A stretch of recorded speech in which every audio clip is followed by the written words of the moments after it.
it is a duty upon every sane person to be prepared for his departure from this world.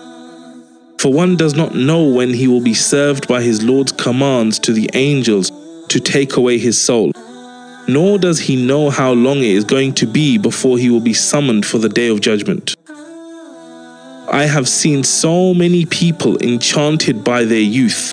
They have forgotten that their peers no longer exist, yet they are preoccupied with prolonged hopes to stay alive. A person in the process of acquiring knowledge may tell himself, I will acquire knowledge today and will apply it tomorrow. Such postponement may leave him in his deviation whilst giving himself a break for the day, delaying his readiness to achieve repentance, while exposing himself to be indulged in sins such as backbiting or listening to such backbiting, or getting involved in doubtful matters. He hopes to cancel out the bad deeds by being observant the next day, forgetting that death may be sudden.